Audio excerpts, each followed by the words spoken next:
kita kembali lagi untuk sambungan episod 4 Jom Ambil Tahu. Tadi kita berehat sebab apa? Kupasan demi kupasan, rintihan demi rintihan, emosi demi emosi. Tapi pendidikan tetap ada dekat sini. Okey, kita nak sambung lagi dengan soalan seterusnya. Tapi kali ini yang terjadi pada kehidupan kita seharian. Sebagai contoh, bangun pagi, tengok balik dalam kad tu, ataupun tengok iklan-iklan yang kita nak tadi tu, sambung bangun pagi. Okay, Tuan Izzuddin, mungkin boleh bagi tahulah macam mana kita nak elakkan daripada benda ni meracuni. Peniaga dia akan buat apa saja sebab dia adalah orang yang akan supply terhadap sesuatu demand, dan kita pun tak boleh menyalahkan peniaga secara total. Diorang akan berkarya melalui produk-produk yang nak dikeluarkan demi memenuhi pasaran ataupun mencari target market masing-masing. Okey, tapi benda ni bila kita bangun pagi, benda tu dah racun kita. Semalam nak beli shuttlecock ada bunyi-bunyi lah. Mungkin kan. Jadi macam mana nak hindarkan perasaan yang meracuni ni? Kalau tengok kan, pengguna ni kita semua lah pengguna. Kita beli berdasarkan maklumat yang betul. Kalau produk itu kita tengok review, kalau kita tengok review testimoni dia menunjukkan benda yang positif, kita lebih yakin untuk beli produk tu. Tapi kalau kita adalah pengguna yang tengok orang dan kerana hanya tengok saja dan ikut, itu yang tak boleh dalam conspicuous consumption, kalau saya boleh sambung kan. Seterusnya, dalam conspicuous consumption ni, penekanan diberikan kepada maklumat dan juga substan. Produk itu mestilah membawa unsur lestari, selamat dan digunakan oleh kepada objektif produk tu. Sebagai contoh saya ambil mainan kanak-kanak. Mainan kanak-kanak ni semua orang suka lah beli mainan kanak-kanak. Tapi dia lupa satu aspek keselamatan. Dalam mainan kanak-kanak ni dia ada keselamatan. Ciri tu mungkin mak ayah tengok trend orang semua beli katalah doll kan. Tapi tanpa tengok material dia macam mana, design dia macam mana. Kadang-kadang benda tu membawa kesan keselamatan kepada anak dia. Material dia tu kan. So kita sepatutnya lebih selangkah ke hadapan pengguna, tengok walaupun nak ikut trend, tapi tengok juga you beli tu ada kesan keselamatan ke dekat anak you. Walaupun dia nampak cantik, tapi kena ingat dia lestari ke, kalau dia boleh recycle ke, ataupun memang akan menjadi benda yang memudaratkan anak you, memudaratkan alam. Jadi itulah elemen-elemen yang kita terapkan dalam DPN. Dalam DPN ni ada satu teras kita letakkan kepenggunaan lestari, iaitu dan juga adaptasi AI. Dua elemen ni kita nak supaya pengguna tahu bila dia buat pembelian, barang yang dibeli tu lestari dan juga tak mudah tertipu dengan AI. Okay, macam Tuan Amin kan, dia satu ni lah sebagai abang-abang lah. Bila sesuatu meracuni kita, saya percaya juga daripada sudut agama juga mengajarkan kita untuk berhenti sekejap, berfikir. Jadi mungkin boleh kongsikan juga apa amalan yang mungkin untuk buat kita berfikir secara waras. Macam contoh kita nak sangat benda ni, tapi kita pun dilema keperluan ataupun kehendak. Jadi macam mana kita nak take a break, tarik nafas ke apa ke, kan? Mungkin boleh kongsi kan. Agama ajar kita berpegang kepada kebenaran, satu. Pada waktu yang sama, agama juga ajar untuk kita tabayyun. In ja'akum fasiqun binaba'in fatabayyanu. Ini dalam surah Hujurat. Agama ajar bila ada datang seseorang, dan ayat itu sebut orang yang fasik, bawa satu berita, maka tabayyun. Tabayyun ni maksudnya kita double check, triple check. Kita tengok balik benarkah kesahihan sesuatu berita. Okey, ini dalam aspek berita lah. Dan prinsip yang sama kita boleh pergi kepada marketing ke, orang jual barang ke. Contoh, benda baik apa salahnya? Tapi kalau benda tak sahih, walaupun benda baik, tak boleh. Dia sama juga dalam hal marketing, dalam hal kita beli barang. Bila kita tak ada mindset double check, kita tengok je iklan tu, beli terus. Contoh, ada orang PM saya, dia kata, Cik Amin, saya dapat helmet Iron Man yang cikai, cokia punya kan. Cik Amin punya helmet boleh buka sendiri. Saya tak boleh buka pun. Yang, kalau kita tengok dekat fun fair kan, ada muka Iron Man separuh tu kan. Dia dapat yang tu. Saya tanya, mana awak beli? Saya beli dekat ada satu seller, sebab dalam dia punya video tu ada video Encik Amin. Rupanya dia ambil video saya unboxing, dia cut, dia jadikan video saya untuk marketing produk dia. So orang yang terima bulat-bulat, dia terus beli. Tetapi ada juga satu lagi pengguna, dia PM saya. Kata Encik Amin beli dengan seller ni ke helmet Encik Amin? Bijak sikit. Saya kata bukan. Lepas tu dia beritahu lah, harga dia sekarang murah sangat ni. Kalau aku ada, kalau saya tahu ada harga ni, aku beli 2-3 biji lagi.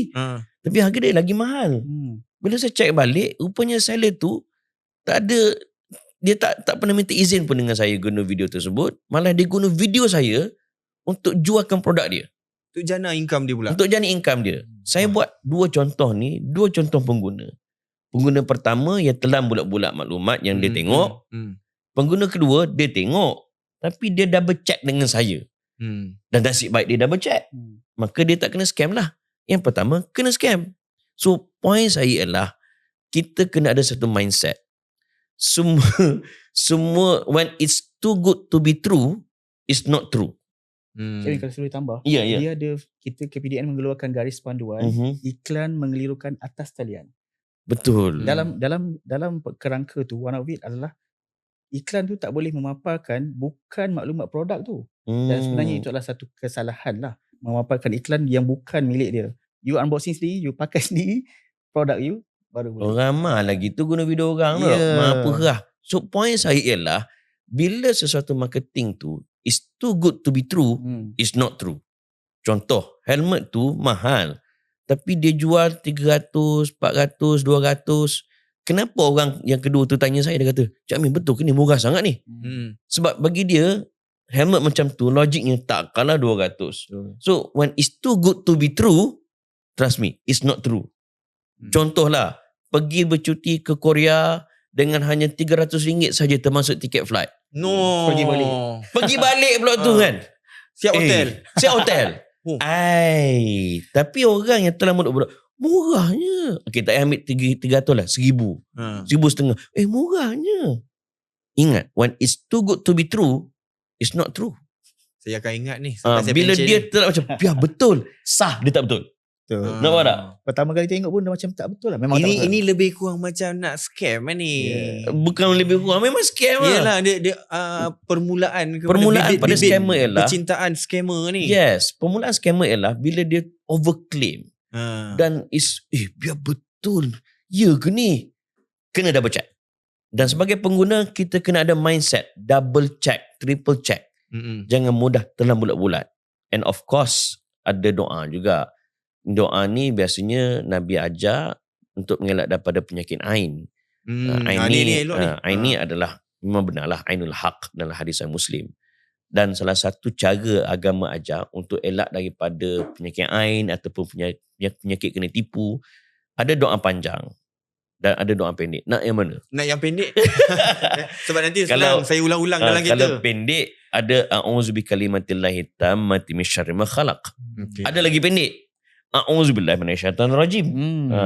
Tapi kalau nak yang panjang sikit, Allahumma inni a'udzubika minal hammi wal hadan wa a'udzubika minal ajzi wal kasal wa a'udzubika minal jubni wal bukhl wa a'udzubika min ghalabati dain wa qahrir rijal.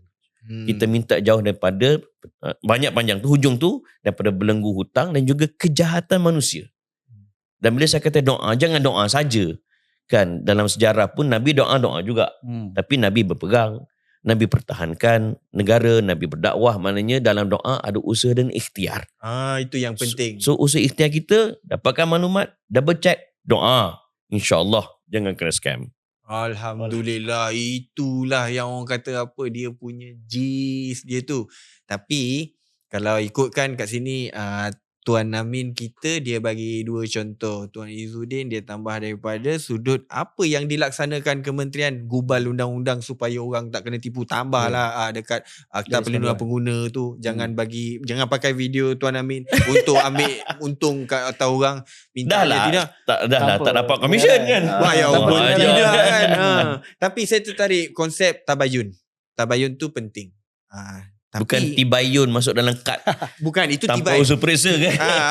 Itu dia tibai semua, dia letak, dia susun elok-elok daripada murah sampai ke mahal kan. Cuma Tuan Amin, saya nak minta tadi cerita pasal orang. Diri sendiri pernah kena scam ke? Oi, pernah. Ni zaman saya BBNU masa tu lah, Tuan Din. Yep. Tuan Safwan. Masa tu bisnes baru mula.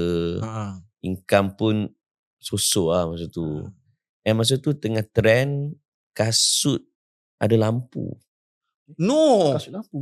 Jalan, bila kita berjalan, dia keluar lampu. Umur dah banyak kasut dan macam- lampu. Macam Macam Tuan Amin. Tak, masa tu saya nak beli untuk anak-anak. Oh, okey. Jangan cerita baby. Dia tak sebut yang tu. Yang belakang wah. Cuma kalau beli alang-alang kan comel kalau matching anak-anak mak ayah kan. Saya beli 4 pasang masa tu. Dekat dengan 800 juga ah. So saya beli dengan seller tu, saya ingat lagi nama dia Hidayah nama dia. Dan dia guna Saya Safwan. dia guna akaun CMB masa tu. Okey, saya beli, dia kata dalam masa seminggu sampai. Lepas seminggu tak ada. Lepas 2 minggu dia kata tak sampai lagi. Lepas 2 minggu saya follow up. Dia kata lagi seminggu. Dah masuk 3 minggu. Masuk 4 minggu saya WhatsApp tak balas. Masa tu WhatsApp ke saya tengok SMS. Lama dah. Last kali terus saya call dia tak angkat. So WhatsApp dia tak balas. Hilang terus. Dia kenal tak yang WhatsApp tu Amin Idris? Masa tu budak bona up. Mana orang nak kenal Amin Idris kan. Okay. Masa famous tu lagi. 2005-2006 masa tu. Okay. 2007 around that lah kan. Lebih kurang time tu lah. And then masa tu, just untuk makluman lah. Masa tu saya bisnes baru mula.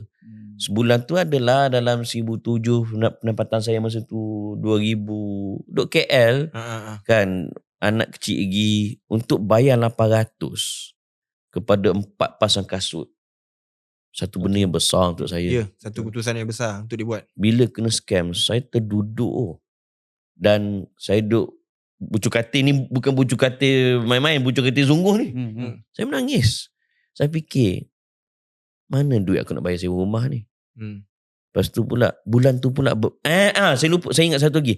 Kasut tu untuk birthday anak saya. Ya Allah. Allah. Oh, Hadiah saya, kepada anak saya masa tu.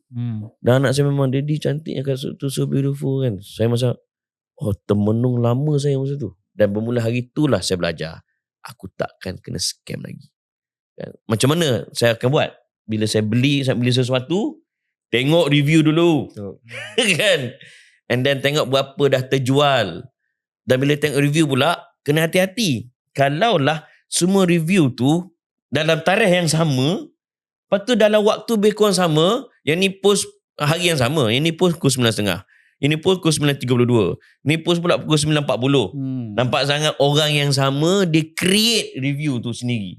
Akaun yang berbeza, orang yang sama. Maknanya komen review tu bukan genuine. Bukan genuine, tak legit pun. Bohong kan. Yeah. Saya mula belajar sesuatu. So, yelah, kata orang Kelantan, sometimes we need to learn the hard way. Dan bagusnya sekarang, bila kita ada KPDN, dengan pelbagai kempen, you do not need to learn the hard way. Cuma kena rajin lah. Rajin baca. Cari maklumat. Tengok podcast ni. Supaya tak kena macam aku. Betul. Sekian, terima kasih. saya tengok Tuan Amin learn hard way lah. Saya tengok. Satu lagi peristiwa, anak buah saya. Dia nak beli gaming laptop. Dia tunjuk kat saya. Dia panggil saya Oyong. Oyong, murah ni murah. Dia Kelantan. Joloh kau. Tengoklah berapa dah sell. Kosong. Oh, baru lagi. Tapi akaun tu dah lama. Okay. Dah terjual kosong. Okay. Red flag dah. Lepas tu tengok pula review. 2 je. Nampak sangat, saya kata jangan. Terjual kosong dah ada review. Review 2 terjual kosong. Nampak sangat ni kan. Owner dia ke ataupun orang lah, tapi janganlah kita menterjebakkan diri. Tapi anak buah saya tengah excited, memang tengah trend masa tu laptop gaming ni. Dia cari, dia jumpa yang murah, terus dia recommend kat saya. Dan nasib baik, aku pun dah kena scam. Kan? So kita belajar, tengok balik lawak ni. So benda-benda macam ni nak sebut, jangan terus kita beli dan jangan terus ingat saya sebut tadi, jangan terus hanyut dengan emosi, jangan terus kita beli terus, sebaliknya double check, triple check supaya kita tak terjebak lah dengan scammer-scammer ni hanya kerana orang lain guna kita nak guna juga. No. Ingat, Sabar. tabayun. Tabayun. Tuan Zudin, Tuan Amin kita, dia belajar proses untuk jadi pengguna bijak ni satu Dengan pernah menjadi tak bijak dengan pernah menjadi tak bijak. So dia kena buang 800 untuk dia jadi bijak. Untuk satu momen tu yang dia akan guna pakai Pengalaman sehingga yang lalu akhir tu. hayat dia. InsyaAllah. Tapi takkan kita nakkan orang yang dah terkena semata-mata kita nak kumpulkan orang terkena ni untuk dia memenuhi hasrat DPN. Takkan tak ada satu kerangka yang dia buat untuk menyentuh akar umbi kat sana. Apa program-program yang nak dilaksanakan supaya apa yang terjadi pada Tuan Amin ni tak terjadi orang lain. Apa program yang ni ada ni? Okay, kalau sebelum saya jawab soalan program tu, saya nak bagi tahu dulu. DPN ni sebenarnya dia ada 3 dimensi. Dia namakan sebagai footprint, blueprint dan imprint. Dia macam nampak akademik sikit Apa? Tapi saya cerita dulu. Blueprint ni adalah dokumen tu sendiri. Dia punya konten dasar itu sendiri. Dan seterusnya adalah imprint. Apakah tindakan yang kita boleh tengok pada sekitar, pada yang betul-betul, macam tindakan penguasaan, kawalan harga, advokasi dan sebagainya. Okay, menjawab soalan Tuan Safwan tadi, kalau nak sampai ke akar umbi, kita ada di peringkat sekolah, kita ada advokasi kepenggunaan di peringkat sekolah, di peringkat daerah, GPN negeri, peringkat persekutuan. Ini advokasi ni kita sampai kepada orang yang paling muda lah, kalau kita kata. Generasi sekolah ni paling muda, sekolah rendah. Kita dah bagi tahu kepada adik-adik jangan mudah ditipu kalau ada abang-abang handsome macam Abang Safwan ke datang jual apa-apa. Itu betul. Kan? Jadi jangan mudah tertipu. Tengok je benda tu cantik, murah, jangan mudah beli. Kadang-kadang benda tu bukan yang sebetulnya lah diberitahu oleh abang tu. Dan elemen yang kita bagi tahu juga kepada murid-murid adalah supaya menyimpan duit, jangan guna duit mak ayah senang-senang dapat duit. Belanja tak tentu pasal, jumpa je produk yang ikut kawan dapat macam iPhone, dia pun nak iPhone, sedangkan minta maaf dia mungkin keluarga yang kurang kemampuan, tengok nak ikut cara ukur baju badan sendiri. So itulah kita cuba bagi tahu pada student. Okay, kalau di peringkat negeri kita sampaikan yang lebih besar, kita bagi tahu pengguna yang berdaya upaya, pengguna yang menggunakan produk lestari dan AI, adaptasi kepada AI. So kita dah ada advokasi di semua peringkat Cik Safwan, dan kita jalankan setiap hari, setiap minggu di semua lapisan masyarakat sampai ke akar umbi. Maknanya KPDN tak relax dik. Ya. Tiap hari ada buat perancangan, tiap-tiap minggu pelaksanaan, tiap-tiap bulan apa semualah. Tapi bila saya tengok penerangan Tuan Din tadi, saya rasa macam ada something yang Tuan Amin ni nak tambah. Mungkin pandangan dia terhadap DPN 2.0 Tuan Amin mungkin boleh bagi saya secara ringkas, padu, tepat, menusuk hati. Pertama sekali, kita sebagai pengguna, kita ada power. Orang kata kuasa pengguna. Tapi kena ingat, Ben Parker pernah berpesan kepada Peter Parker dalam movie Spider-Man. Dia kata, with great powers come with great responsibilities. Dengan kuasa pengguna, datangnya juga seiring sejalan tanggungjawab. So apa tanggungjawab pengguna? Antaranya ialah kita kena dapat informasi yang betul sebelum membeli. Dan yang kedua, jangan membeli kerana ikut-ikutan. Yang kedua, saya selalu pesan kepada orang muda, bila nak beli sesuatu, nak minta mak ayah, fikir dulu. Mak ayah nak cari sposen untuk menjara engkau pergi belajar dan sebagainya. Bukan senang. Jangan hanya kerana orang pakai, kau minta, kau nak pakai juga. Dan mak ayah, dia akan cuba sedaya upaya cari duit untuk memenuhi permintaan anak-anak. Tapi biarlah kita minta sesuatu yang boleh membantu, menguatkan belajar kita, mencapai cita-cita kita, bukan sekadar ikut-ikutan. Kena fikir, mak ayah bukan orang yang senang. Dan yang ketiga, bila kita membelilah kerana keperluan, bukan kerana nafsu semata-mata. Bila saya kata begitu, contohlah macam saya beli Iron Man kan, mahal. Tapi saya akan pastikan nafkah anak isteri settle, segala gaji staff settle, segala overhead company settle, cukai settle. Kan? Dan tu kena sebut tu. Kena sebut kan. Kita sebagai masyarakat bertanggungjawab. LSD tengah menonton. Kan? Cross agency kan. Agensi ya. Then ada simpanan sikit, nak beli untuk self reward, silakan. Tapi kalau benda-benda yang wajib tak settle, kena settle dulu. Sebab akhir sekali akhirat, Tuhan akan tanya, harta yang aku bagi kat kau, Setiap sen tu. kau belanja ke mana? Kalau kita settle yang wajib, Alhamdulillah. Tapi kalau tak settle yang wajib, Astaghfirullah. Sekian, terima kasih. Agak mendalam, betul-betul deep. Tuan Amin bagi betul-betul memenuhi apa yang soalan saya tanya tadi Tuan Din bagi. Cumanya saya percaya kita dasar pengguna negara ni, dia nak melahirkan pengguna yang matang di pelbagai peringkat. Menjadi dewasa tak semestinya matang, tapi menjadi matang seterusnya akan menjadikan kita pengguna yang bijak. Jadi dasar pengguna negara ni buat bukan sekadar atas kertas. Cuma dengan hasilnya dia tak nak orang gali lubang tutup lubang. Membeli bukan keperluan dan mengabaikan lain-lain tanggungjawab. Lepas tu mengajar kita berfikir, adakah ini satu kehendak ataupun ini satu keperluan yang memang kita kena ada pada masa sekarang. Cuma topik ni saya rasa telah memberikan, saya rasa insyaAllah akan memberikan manfaat kepada semua pihak, semua peringkat yang menonton dan juga yang menge-sharenya. Ataupun kalau dia potong-potong pun, potong part-part ilmu tu, bagi kat kawan-kawan, nasihat, pengalaman apa yang telah terjadi. Dan sehingga itu saya ucapkan ribuan terima kasih kepada saudara Amin Idris. Dia meluangkan masa dia yang saya cari. Sikit nak cakap, Sikit, ini boleh? kena cut juga video ni, kena ambil juga video Ini ni. kena ambil ni. Kena ingat, scammer semakin hari semakin bijak.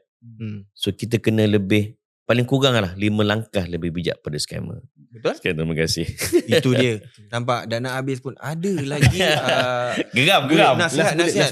Last bullet tu. Tak, bukan apa. Sebab benda yang telah terjadi disampaikan kepada orang lain akan jadi manfaat. So inilah yang kami ataupun para panel cuba bagi dalam edisi Jom Ambil Tahu episod 3 dan 4. Kalau belum tengok yang 3, tengok 3, tonton yang 4. Dan sebab KPDN pun dah keluar lagu, nak buat apa-apa kita cek. Wow. Video pendek selama 30 hari daripada 1 Mei sampai 30 Mei. Semuanya berkaitan dengan pengguna. Tak lain tak bukan untuk mendidik pengguna kat luar sana agar menjadi bijak dan matang. InsyaAllah. So semoga DPN 2.0 akan melahirkan generasi yang mampan, yang mampu membawa negara ke arah perubahan, terutamanya daripada segi penggunaan.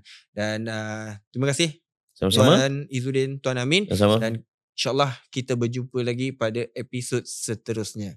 Assalamualaikum warahmatullahi taala wabarakatuh. Waalaikumsalam.